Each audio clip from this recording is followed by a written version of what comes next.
क्या आप जानते हैं कि स्पर्म काउंट को बढ़ाना ज्यादातर मामलों में कोई मुश्किल या नामुमकिन काम नहीं है। बहुत से मर्द इस विषय पर या तो बिल्कुल बात नहीं करते या फिर गलत जानकारी और गलत नुस्खों के पीछे भागते रहते हैं, जबकि असली और सही तरीके बहुत आसान और वैज्ञानिक तौर पर साबितशुदा होते हैं। मेरा नाम डॉक्टर अमना है और आप देख रहे हैं डॉक्टर अमना टिप्स, जहां हम बात करते हैं सच्ची, आसान और भरोसेमंद हेल्थ जानकारी की, बिना किसी झूठे दावे के, बिना किसी शर्म के। आज मैं आपको बताऊंगी कि स्पर्म काउंट क्या होता है, इसका कम होना क्यों होता है और सबसे जरूरी बात, इसे बढ़ाने के लिए कौन से सही, सुरक्षित और असरदार तरीके अपनाए जा सकते हैं। अगर आप ये जानकारी अपने लिए या अपनी किसी अपनी के लिए जानना चाहते हैं, तो इस वीडियो को पूरा जरूर देखिए। और अगर अभी तक आपने चैनल को सब्सक्राइब नहीं किया, तो अभी कर लीजिए, ताकि ऐसी जरूरी जानकारी हर हफ्ते आप तक पहुंचती रहे। सबसे पहले समझते हैं कि स्पर्म काउंट असल में है क्या। जब भी हम बात करते हैं फर्टिलिटी की, तो इसका एक अहम हिस्सा है स्पर्म काउंट, यानी एक बार में निकलने वाले वीर्य में कितनी मात्रा में स्पर्म मौजूद है। लेकिन सिर्फ मात्रा ही काफी नहीं होती, बल्कि ये भी जरूरी है कि स्पर्म की मूवमेंट यानी उनकी चलने की क्षमता कैसी है और उनकी बनावट कैसी है। ये तीनों चीजें मिलकर तय करती हैं कि फर्टिलिटी कितनी मजबूत है। जब स्पर्म काउंट सामान्य से कम होता है, तो इसे मेडिकल भाषा में एक खास नाम दिया जाता है, लेकिन आम भाषा में हम इसे सिर्फ स्पर्म काउंट का कम होना कहते हैं। ये कोई ऐसी समस्या नहीं है जो एक दिन में आ जाती है, बल्कि ये वक्त के साथ रोजमर्रा की आदतों की वजह से धीरे धीरे बनती है, और यही वजह है कि इसे सुधारने में भी थोड़ा वक्त और नियमितता चाहिए होती है। अब बात करते हैं कि स्पर्म काउंट कम क्यों होता है। इसकी कई वजहें हो सकती हैं, जैसे धूम्रपान और शराब का ज्यादा इस्तेमाल, मोटापा और गलत खान पान, गर्मी का ज्यादा असर, तनाव और नींद की कमी, और शारीरिक सक्रियता की कमी। ये सारी वजहें मिलकर शरीर के हार्मोनल संतुलन को बिगाड़ती हैं और स्पर्म बनाने की प्रक्रिया पर बुरा असर डालती हैं। लेकिन अच्छी बात यह है कि ये सारी वजहें ऐसी हैं जिन्हें सही आदतों से सुधारा जा सकता है, और यही वजह है कि सही तरीके अपनाने से स्पर्म काउंट को बेहतर बनाना पूरी तरह मुमकिन है। अब चलिए बात करते हैं उन सही और सच्चे तरीकों की जिनसे स्पर्म काउंट को प्राकृतिक तरीके से बढ़ाया जा सकता है। सबसे पहला तरीका है सही और संतुलित खान-पान। स्पर्म बनाने के लिए शरीर को कुछ खास पोषक तत्वों की जरूरत होती है, जैसे zinc, folic acid, vitamin C, vitamin D और एंटीऑक्सीडेंट्स। जिंक की भरपूर मात्रा अंडे, मेवे, साबुत अनाज और दालों में पाई जाती है, और ये स्पर्म की मात्रा और उनकी बनावट दोनों को बेहतर बनाने में मदद करता है। फोलिक एसिड, जो हरी पत्तेदार सब्जियों में पाया जाता है, स्पर्म की सेहत के लिए बेहद जरूरी माना जाता है। विटामिन सी, जो खट्टे फलों में पाया जाता है, शरीर में सूजन को कम करने और स्पर्म को नुकसान से बचाने में मदद करता है। इसलिए सबसे पहला और सबसे आसान कदम है अपनी डाइट में ये सारी चीजें शामिल करना। दूसरा तरीका है वजन को संतुलित रखना। जैसा हमने पहले भी बताया, मोटापा शरीर में एस्ट्रोजन नाम के हार्मोन को बढ़ा देता है, जो टेस्टोस्टेरोन के लेवल को कम करता है, और इसका सीधा असर स्पर्म काउंट पर पड़ता है। इसलिए अगर वजन जरूरत से ज्यादा है, तो इसे धीरे धीरे और सही तरीके से कम करना स्पर्म काउंट को बेहतर बनाने में बहुत मददगार साबित हो सकता है। ध्यान रहे, वजन कम करने का तरीका भी संतुलित होना चाहिए, क्योंकि बहुत सख्त डाइटिंग भी शरीर के हार्मोनल संतुलन को बिगाड़ सकती है। तीसरा तरीका है गर्मी से बचाव। स्पर्म बनाने के लिए शरीर के उस हिस्से का तापमान बाकी शरीर से थोड़ा कम रहना जरूरी होता है। इसलिए लैपटॉप को गोद में रखकर लंबे समय तक काम करने से बचें। बहुत टाइट अंडरगारमेंट्स की जगह ढीले और सूती कपड़े पहनें, और गर्म पानी से बहुत देर तक ना नहाएं। ये छोटी छोटी आदतें लगती हैं, लेकिन इनका असर स्पर्म की सेहत पर बहुत गहरा होता है। चौथा तरीका है धूम्रपान और शराब से दूरी बनाना। ये दोनों चीजें सीधे स्पर्म की मात्रा, उनकी मूवमेंट और उनकी बनावट को नुकसान पहुंचाती है। अगर आप धूम्रपान करते हैं तो इसे छोड़ना या कम से कम धीरे धीरे कम करना स्पर्म काउंट को बेहतर बनाने के लिए सबसे असरदार कदमों में से एक है। इसी तरह शराब का इस्तेमाल भी जितना कम किया जाए उतना ही फर्टिलिटी के लिए फायदेमंद होता है। पांचवा तरीका है नियमित हल्की एक्सरसाइज। रोजाना 30 मिनट की वॉक, हल्की स्ट्रेंथ ट्रेनिंग या कोई भी ऐसी एक्टिविटी जो शरीर को हिलाए डुलाए, ये खून के दौरे को बेहतर बनाती है और हार्मोनल संतुलन को सुधारने में मदद करती है। लेकिन ध्यान रहे, बहुत ज्यादा और बहुत तेज एक्सरसाइज, खासतौर पर लंबे समय तक साइकिलिंग जैसी एक्टिविटी, कभी-कभी उल्टा असर भी डाल सकती है। इसलिए संतुलन बनाए रखना जरूरी है। छठा तरीका है तनाव को कम करना और भरपूर नींद लेना।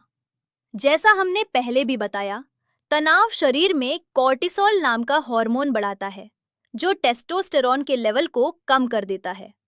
इसलिए मेडिटेशन, गहरी सांस लेने की एक्सरसाइज या कोई भी ऐसी गतिविधि जो मन को शांत रखे, स्पर्म काउंट को बेहतर बनाने में मददगार साबित हो सकती है।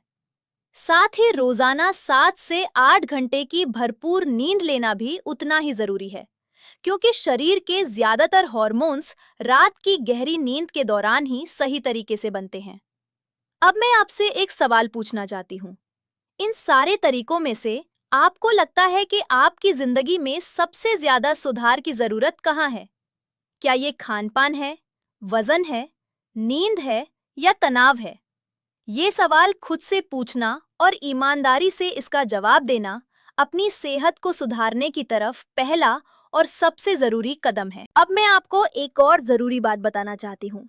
बहुत से मर्द इस उम्मीद में रहते हैं कि कोई एक जादुई नुस्खा या एक दिन की कोशिश उनकी समस्या को ठीक कर देगी, जबकि सच्चाई ये है कि स्पर्म बनने की पूरी प्रक्रिया में करीब 3 महीने का वक्त लगता है। इसका मतलब ये है कि जो भी सुधार आप आज से शुरू करते हैं, चाहे वो खान-पान हो, एक्सरसाइज हो या किसी बुरी आदत को छोड़ना हो, इसका असली फायदा आपको 2 से 3 महीने बाद नजर आना शुरू होता है। इसलिए धैर्य रखना और लगातार सही आदतों को अपनाए रखना बहुत जरूरी है। अब बात करते हैं कुछ आम गलतफहमियों की जो स्पर्म काउंट बढ़ाने को लेकर अक्सर सुनने को मिलती हैं। बहुत से लोग सोचते हैं कि कोई खास महंगा सप्लीमेंट या कोई जादुई नुस्खा रातों रात असर दिखा देगा, जबकि सच्चाई ये है कि असली और लंबे समय तक चलने वाला सुधार सिर्फ सही और संतुलित लाइफस्टाइल से ही मुमकिन है। कुछ लोग ये भी सोचते हैं कि सिर्फ एक चीज बदलने से, जैसे सिर्फ धूम्रपान छोड़ देने से, पूरी समस्या ठीक हो जाएगी, जबकि असल में ये सारी वजहें आपस में जुड़ी होती हैं और इन सब पर एक साथ ध्यान देना जरूरी है। और सबसे बड़ी गलतफहमी ये है कि इस विषय पर डॉक्टर के पास जाना शर्म की बात है, जबकि ये एक बिल्कुल सामान्य मेडिकल विषय है जिस पर बिना झिझक के बात करनी चाहिए। अब मैं आपको एक और जरूरी सलाह देना चाहती हूँ। अगर आप घर पर सही आदतें अपनाने के बावजूद कुछ महीनों बाद भी कोई सुधार महसूस नहीं करते, या अगर आपको फर्टिलिटी को लेकर कोई और चिंता है, तो बिना किसी झिझक के डॉक्टर से सलाह लीजिए।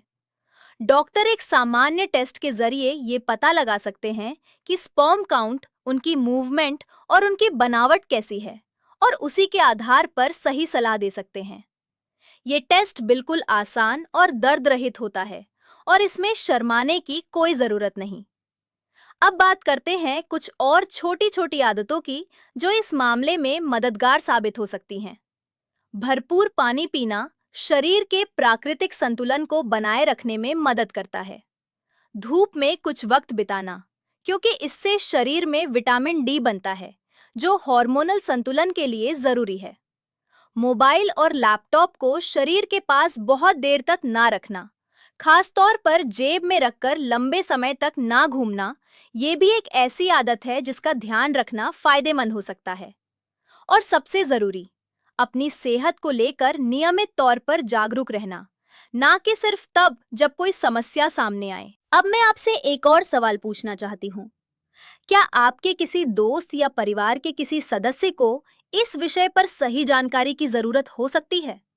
अगर हाँ, तो ये वीडियो उनके साथ जरूर शेयर करें, क्योंकि ये जानकारी शर्म की बात नहीं, बल्कि जागरूकता की बात है। जितना ज्यादा हम इस विषय पर खुलकर बात करेंगे, उतना ही ज्यादा लोगों को सही वक्त पर सही जानकारी मिल सकेगी। अब बात करते हैं उम्र के हिसाब से इस विषय को समझने की। कम उम्र में शरीर की रिकवरी क्षमता ज्यादा होती है, इसलिए अगर सही आदतें जल्दी अपनाई जाएं, तो नतीजे भी जल्दी और बेहतर मिलते हैं। 30 से 40 की उम्र के बीच अगर लाइफस्टाइल में सुधार लाया जाए, तो भी काफी हद तक फायदा हो सकता है। बस थोड़ा ज्यादा वक्त और नियमितता चाहिए होती है। 40 की उम्र के बाद ये जरूरी हो जाता है कि सही आदतों के साथ साथ नियमित मेडिकल चेकअप भी कराया जाए, ताकि किसी भी छुपी हुई समस्या का समय पर पता चल सके। अब मैं आपको एक आखिरी और बहुत जरूरी बात बताना चाहती हूँ। ये सारी जानकारी तभी फायदेमंद है जब इसे धैर्य और नियमितता के साथ अपनाया जाए। स्पर्म काउंट बढ़ाना कोई एक दिन का काम नहीं, बल्कि ये एक सफर है जिसमें सही खान-पान, सही आदतें और सही सोच मिलकर काम करती हैं।